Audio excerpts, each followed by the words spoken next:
오늘 우리에게 주시는 하나님 말씀은 베드로전서 4장 17절에서 19절입니다. 하나님의 집에서 심판을 시작할 때가 되었나니 만일 우리에게 먼저 하면 하나님의 복음을 순종하지 아니하는 자들의 그 마지막은 어떠하며 또 의인이 겨우 구원을 받으면 경건하지 아니한 자와 죄인은 어디에 서리요. 그러므로 하나님의 뜻대로 고난을 받는 자들은 또한 선을 행하는 가운데에 그 영혼을 미쁘신 창조주께 의탁할지어다. 아멘. 먼저 지난주일 말씀 댓글 읽기부터 소개해 드립니다. 지난주일 말씀 제목 같이 읽어봅니다. 시작. 하늘 나그네가 받을 고난에 대해서 말씀을 들었는데 여러분이 듣고 이렇게 말씀 댓글 읽기로 보내주셨습니다. 말씀 댓글 읽기 첫째, 내가 지은 죄 때문에 고난받는 자가 아니라 예수님의 이름과 복음 때문에 고난받는 자 될 수 있게 하소서. 감사합니다. 두 번째 말씀 댓글 읽기입니다. 믿음을 검증하기 위해 고난이라는 시험을 통과하여 하나님께 영광 돌리길 원합니다. 세 번째 말씀 댓글 읽기입니다. 남의 일 간섭하기에 바쁜 사람이 아니라 내 안에 성령 충만으로 믿음으로 내 앞가림을 할 줄 아는 그리스도인 되게 인도하소서. 네 번째 말씀 댓글 읽기입니다. 주일 오전 나에게 주신 말씀의 키워드는 예수님 자랑하기입니다. 아마 이 말씀 댓글 읽기를 쭉 들어보면 지난주 말씀의 내용이 이렇게 스쳐 지나가게 됩니다. 오늘 또 말씀을 들으시고 단어 하나, 문장 하나로 말씀 댓글 읽기, 여러분 주보 안에 쪽지가 들어있죠? 거기에다가 단어 하나, 문장 하나로 적어보십시오. 그것이 한 주간 동안 우리의 삶 가운데 마중물이 되어서 문득문득 말씀이 생각나게 되고 말씀의 인도함을 받게 되는 것입니다.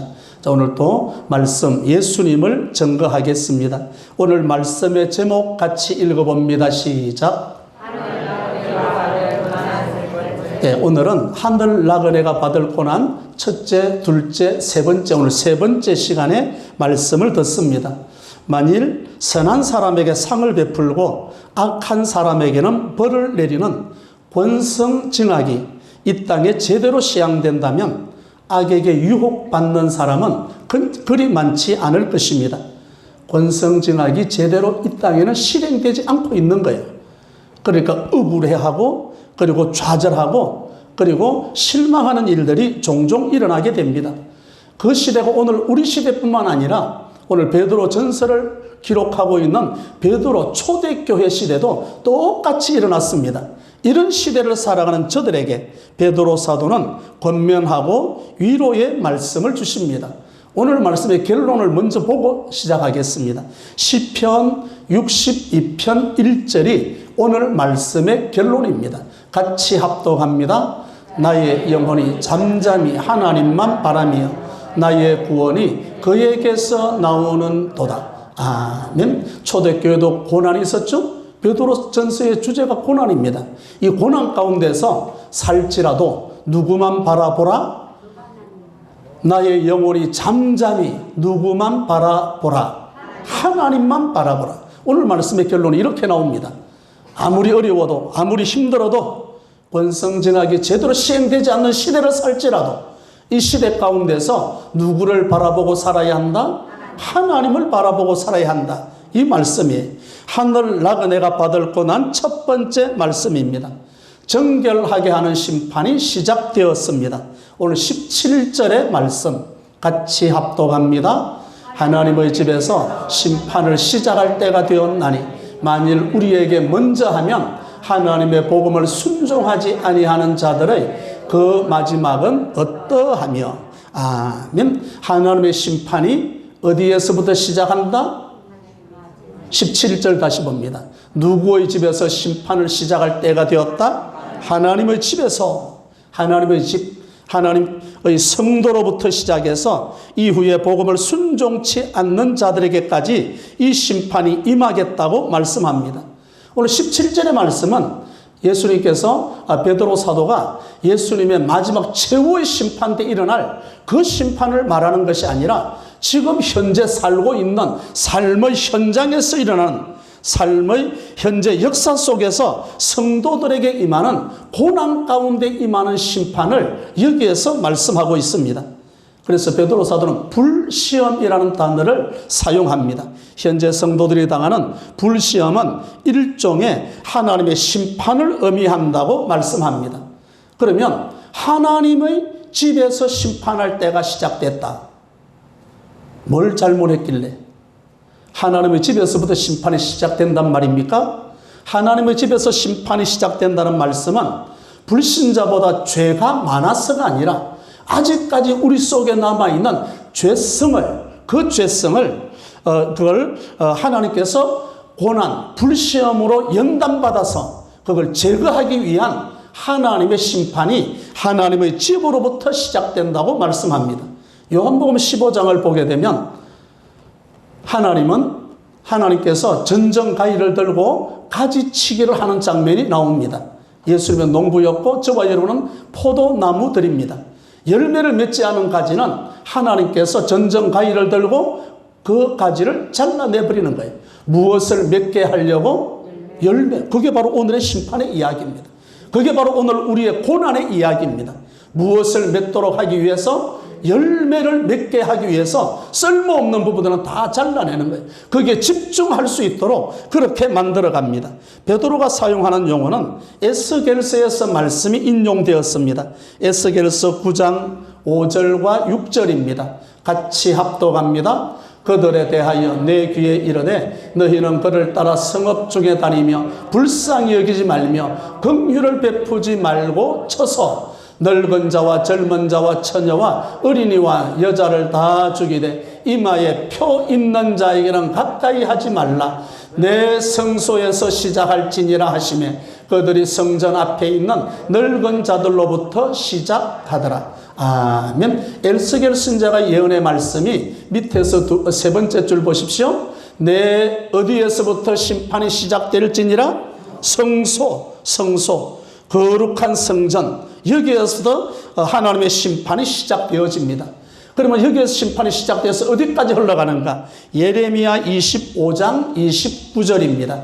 같이 합독합니다. 보라, 내가 내 이름으로 일컬음을 받는 성에서부터 재앙 내리기를 시작하였은즉 너희가 어찌 너희 형벌을 면할 수 있느냐?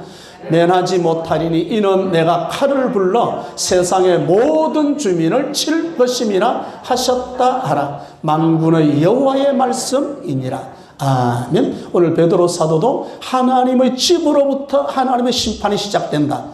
에스겔 선지자뿐만 아니라 예레미야 선지자도 25장 29절에 보라, 내가 내 이름으로 일컬음을 받는 어디에서부터 재앙 내리기를 시작한다? 성에서. 그 성이 예루살렘 성에서 재앙 내리기를 시작한다. 그런데 너희가 어찌 너희 형벌을 면할 수 있느냐? 면하지 못하리니 이는 내가 칼을 불러 세상의 어떤 주민을, 세상의 모든 주민에게, 성소로부터 시작된 하나님의 심판이 세상 모든 사람에게까지 심판이 이루어진다고 여기에서 말씀합니다. 심판, 하나님의 심판은 성전에 있는 예수님을 믿는 성도, 그리스도인, 하늘 나그네에 있던 저와 여러분들을 정화할 뿐만 아니라 계속해서 모든 세상의 심판이 임할 것을 말씀합니다. 말라기서에 가면 더 상세하게 말씀합니다. 말라기서 3장 1절입니다. 거기 보면 만군의 여호와가 이르노라 보라 내가 내 사자를 보내리니 그가 내 앞에서 길을 준비할 것이요 또 너희가 구하는 바 주가 갑자기 그의 어디에 임하리니 성전에 임하리니.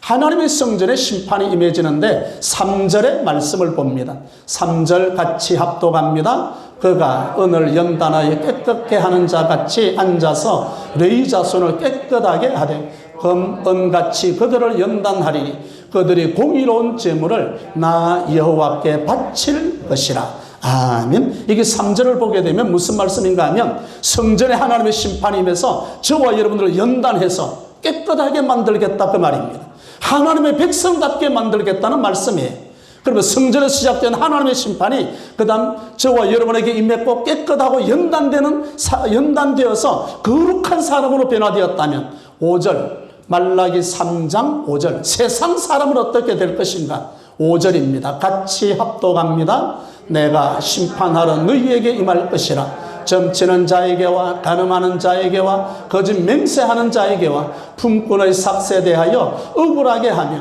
과부와 고아를 압제하며 나 그대를 억울하게 하며 나를 경외하지 아니하는 자들에게 속히 정언하리라.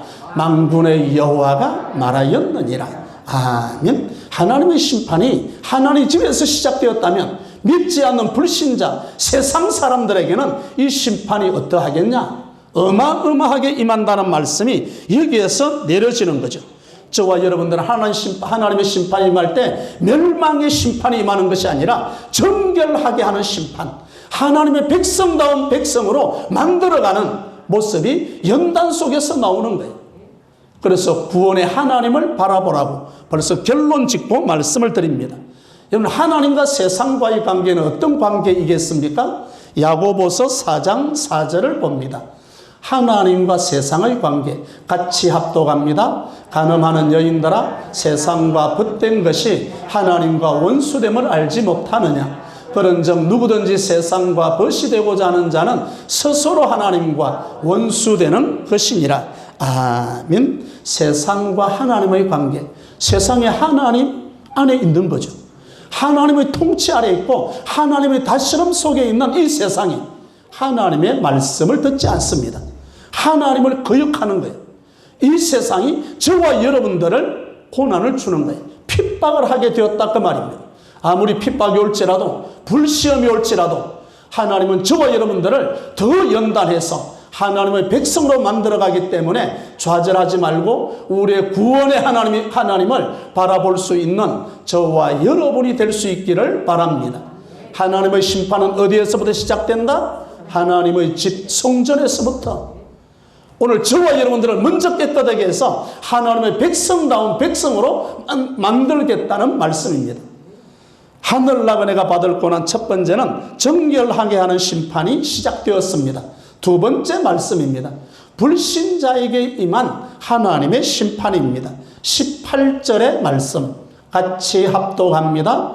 또 의인이 겨우 구원을 받으면 경건하지 아니한 자와 죄인은 어디에 서리요? 아멘. 오늘 18절의 말씀은 베드로 사도가 잠언서 11장 31절을 인용했습니다. 같이 합독합니다. 보라, 의인이라도 이 세상에서 보응을 받겠거든 하물며 악인과 죄인이리요. 아멘. 그러니까 이 말씀을 17절과 18절을 연결해서 보면 하나님의 심판이 먼저 성도에게 임했잖아요. 하나님의 성전에 임했죠. 그 심판이 지금 죄인과 악인에게 임하는 모습이 여기에 나옵니다. 그러니까 18절의 말씀은 하나님의 심판의 초점이 죄인과 악인에게, 불신자들에게 초점이 맞춰져 있음을 알 수 있습니다. 성도들조차 구원을 위해서 불시험의 과정을 거쳐야 한다면 복음을 믿지 않는, 복음을 거역하는 불신자들은 얼마나 큰 고통을 겪어야 하겠느냐는 말씀이 바로 18절의 말씀입니다. 그러니까 성도들에게 임한, 성소에 임한 하나님의 심판이 임했던 것은 알고 보면 불신자들에게, 죄인과 악인들에게 임할 예고편이죠. 여러분, 예고편 아십니까? 맛배기를 아십니까? 거기 하나님의 성전이면 하나님의 심판은 불신자들에게 임할, 하나님의 복음을 거역한 자들에게 임할 예고편이에요. 어마어마한 심판이 임할 것을 말씀하는 거죠. 여기에서 나오는 경건하지 아니한 자와 죄인, 이 말은 율법을 거절한 자가 아닙니다. 예수님이 십자가의 복음을 이루어 놓았는데 그 십자가의 복음을 거절한 자에게 어떤 형벌이 임하겠느냐라고 말씀하는 거죠. 어떤 형벌이 임하겠느냐. 이 말씀과 관련해서 누가복음 23장을 한번 보죠. 그 말씀과 맥락을 같이 합니다. 23장 30절과 31절 같이 합독합니다. 그때에 사람이 산들을 대하여 우리 위에 무너지리라 하며 작은 산들을 대하여 우리를 덮어라 하리라. 푸른 나무에도 이같이 하거든 마른 나무에는 어떻게 되리요 하시니라. 아멘. 세상이 예수님을 미워했습니다. 그에게 고난을 가하고 예수님에게 십자가로 못 박아 버렸습니다. 푸른 나무에 예수님에게 그랬다면 마른 나무는 어떻게 되겠냐? 예수님이 그렇게 고난을 받고 십자가에 죽으셨다면 그 십자가에 못 박았던 그 사람들, 그 마른 나무는 어떻게 되겠느냐? 이 말씀이 오늘 우리에게 이렇게 상황이 바뀌어서 이렇게 말씀합니다. 예수 믿는 믿음의 사람, 하나님의 자녀가 이렇게 고난을 받는다면 하나님과는 아무런 관계가 없는 불신자들에 당할 고난은 어떠하겠느냐? 바로 이 말씀이 여기에서 나오는 거죠. 우리 교회에서 매일 아침 각계 큐티를 발송합니다. 제가 한 300통을 발송합니다. 그게 여러분들이 댓글을 보낸 댓글 가운데 2579호를 보면 하나님이 두렵기는 하십니까?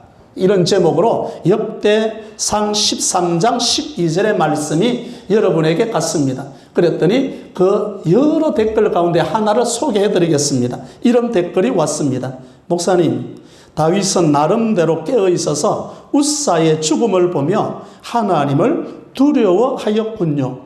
늘 주님을 두렵고 떨리는 마음으로 경외하도록 하겠습니다. 또 어떤 분은 늘 주님을 두려워하고 있습니다. 이런 분도 있었고요. 그럼 오늘 말씀을 듣는 여러분들은 하나님이 두렵기는 하십니까? 그 역대상 13장 12절의 말씀을 보면 다윗은 웃사의 죽음을 보면서 하나님의 두려움을 느낍니다.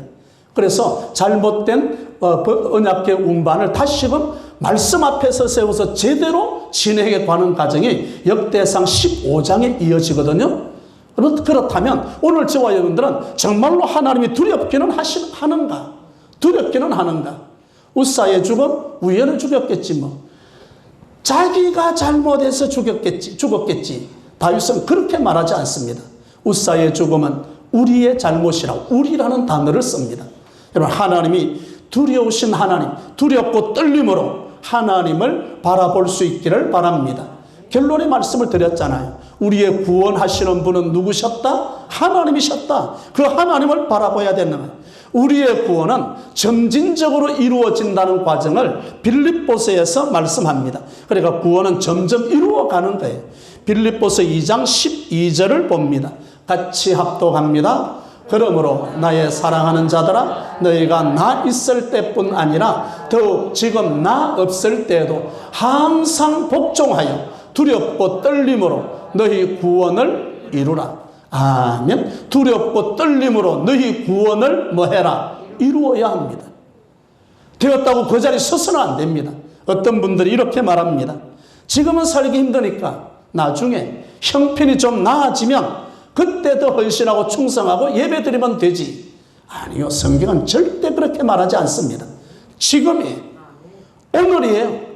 지금 당장 하나님과 연결 맺지 않으면, 하나님과의 관계를 맺지 않으면 나중은 없습니다. 오늘이에요. 지금 당장. 그래서 오늘 하늘 나가네가 받을 고난은 첫 번째로는 하나님의 집에서 심판이 시작됩니다. 그래서 집에서 하나님의 백성들을 정결하게 하고 연단시켜서 하나님의 백성되온 백성으로 만들어 가시는 거예요. 그러면 그 심판이 온 세상으로 흘러갑니다. 하나님의 온 세상에 심판이 내려지는데, 두 번째로는 불신자에게 임할 심판이 어떠하겠냐?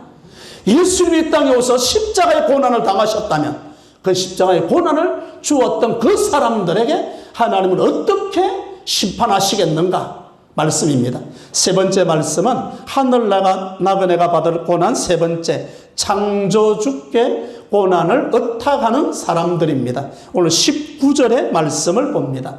19절 같이 합독합니다. 그러므로 하나님의 뜻대로 고난을 받는 자들은 또한 선을 행하는 가운데에 그 영혼을 미쁘신 창조주께 의탁할지어다. 아멘. 성도, 그리스도인, 하늘 나그네 어떻게 살아야 됩니까? 사도 베드로는 19절에 그러므로 이렇게 살아야 한다. 하나님의 뜻대로 고난받는 자들은 또한 선을 행하는 가운데 그 영혼을 믿으신 누구에게 의탁할지니라. 창조주, 무엇을 믿으신 창조주께 의탁할지니라. 영혼을. 그래서 성도 그리스도는 하늘 나그네가 받는 고난은 자기의 죄 때문에 받는 고난이 아니라 예수님 이름 때문에 받는 고난받는 사람들을 이야기합니다.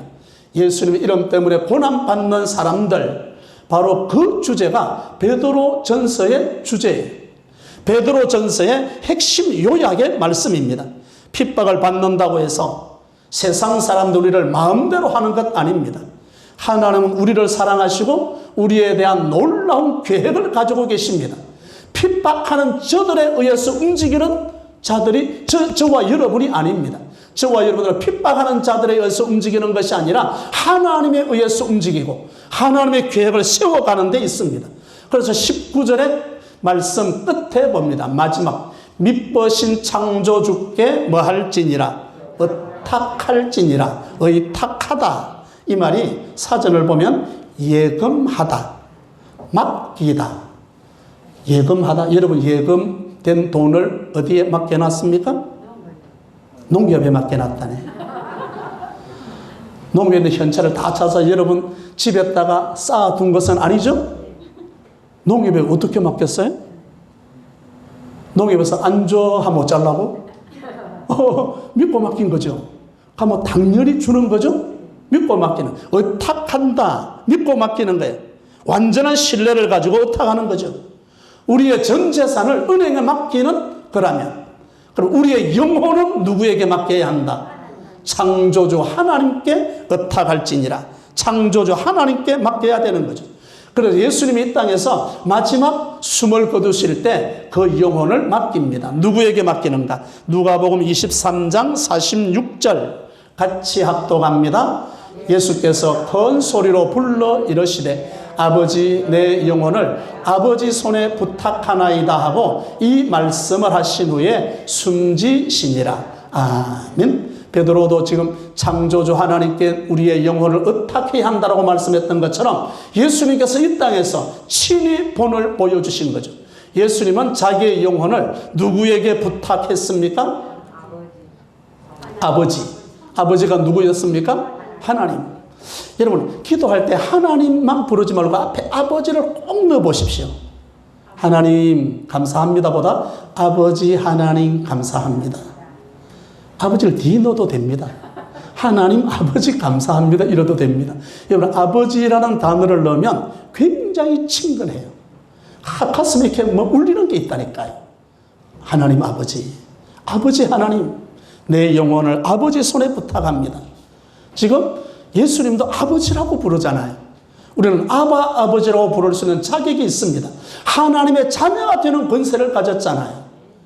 아버지. 어떤 분이 저보고 고향이 남해니까 남해 안 갑니까? 저 이제 안 갑니다. 왜 안 갑니까? 부모님이 안 계시니까. 계셨을 때는 갔죠. 그러고 보니까 이제 내가 영적 호주가 됐더라고요. 우리 가문에 영적 호주가 된 거예요. 자녀들이 이제 저를 보고 찾아오는 거죠, 이게. 그러니까 달라졌더라고요. 상황이 달라졌더라고요. 오늘 살아있는 저와 여러분들은 영적 호주의 사명을 감당해야 됩니다. 우리의 영혼은 누구에게 맡겨야 한다? 아버지 하나님께, 창조주께 맡겨야 한다라고 말씀합니다. 하나님께서 우리에게 말씀하실 들의 백합화를 보아라, 공중의 새를 보아라. 그들도 입히고 먹이시는데 하물며 우리 일까 보냐. 하나는 우리에게 돌보심의 능력이 있음을 책임지고 말씀합니다. 고난, 예수 믿는 사람에게도 고난이 있습니다. 이번 보름, 추석 보름이 달이 최고로 둥그렇게 뜨는 달이라고 그러네요. 달이 떴습니다. 이제 밤중에 걸어갑니다. 그림자가 있을까요? 없을까요? 있어요. 달이 선명하게 뜨면 뜰수록 그림자도 선명해진다. 내 옆에 내 그림자잖아요. 고난이 이래요. 고난은 항상 나에게 따라옵니다. 이 땅에 사는 날 동안 없을 수가 없는 거죠. 야곱이 바로에게 그러죠. 내 살아온 세월이 130년입니다. 그런데 어떤 세월을 살았습니다? 험악한 세월을 살았습니다. 우리에게 고난이 있는 거예요. 고난은 뗄래야 뗄 수가 없는 거예요. 초대교회도 고난이 있었고 오늘 이 시대도 고난이 있고, 그런데 그 고난을 어떻게 이길 것인가? 마태복음 4장 1절 4장 1절 첫 번째로 이렇게 이겨야 됩니다. 마태복음 4장 1절 같이 합독합니다. 그때 예수께서 성령에게 이끌리어 마귀에게 시험을 받으러 광야로 가사. 아멘. 첫 번째, 예수님은 그 시험, 그 고난, 그 십자가를 무엇으로, 누구에게 이끌리어 이기셨다? 성령에 이끌리어.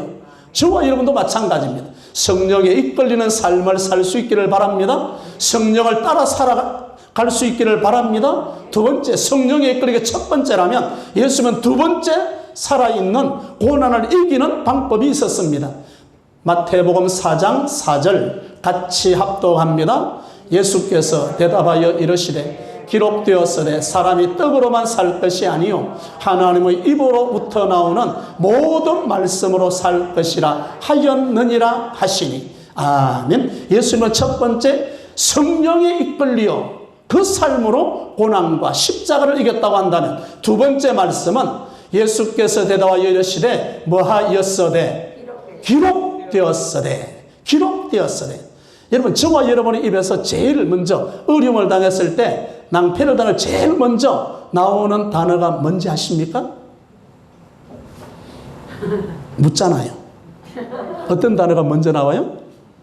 네, 아이고가 먼저. 아이고. 두 번째, 제가 생각했던 아이씨. 예수님은 아이고도 아니고 아이씨도 아니고 뭐 하였으되 기록되었으되. 야, 하나님 이거 체질되게 해주십시오. 성령의 인도함을 받고 기록되었으되, 말씀이 나에게 체질되게 해주십시오. 말씀이 살아있게 해주십시오. 우리는 고난이 오면 고난에 집착을 합니다. 예수님은 고난에 집착하지 않았습니다. 십자가에 집착하지 않았습니다. 기록되었으되 성령에 이끌려 그 고난을 뚫고 나가는 거예요. 전진해 가는 거죠. 우리에게 어떤 어려움이 있더라도 예수님께서 두 가지가 살아있었던 것처럼, 첫 번째 무엇에 이끌려? 성령에 이끌려. 두 번째 뭐하였으되 기록되었으되. 이 말씀, 성령의 이끌림과 말씀이 살아있어서 베드로 초대교회도 고난이 있었고 오늘 이 시대도 동일한 고난이 있을지라도 성령에 이끌려 성령을 따라 살아가면서 하나님의 말씀에 기록된 말씀으로 승리하는 저와 여러분이 될 수 있기를 바랍니다. 오늘 말씀의 제목이 무엇입니까? 하늘 나그네가 받을 고난. 세 번째 시간의 말씀을 들었습니다. 오늘 말씀 첫째, 정결하게 하는 심판이 시작되었습니다. 하나님의 집에서부터 불심판이 시작되었으니 하나님의 전지 작업에 감사하며 성령의 열매를 온전히 맺겠습니다. 둘째, 불신자들에게 임한 하나님의 심판입니다. 성도들에게 임하는 불시험은 불신자들에게 임할 심판의 예고편이기에 두렵고 떨리는 마음으로 구원을 이루며 불붙는 예레미야의 심정으로 불신자들에게 복음을 들고 다가가겠습니다. 셋째, 창조주께 고난을 의탁하는 사람들입니다. 핍박을 받는다고 세상 사람들이 그리스도인을 마음대로 하는 것이 아니므로 그리스도인이라는 이유 때문에 받는 고난은 예수님처럼 그 영혼을 아버지께 부탁할 수 있는 저와 여러분이 되시기를 주님의 이름으로 축원합니다.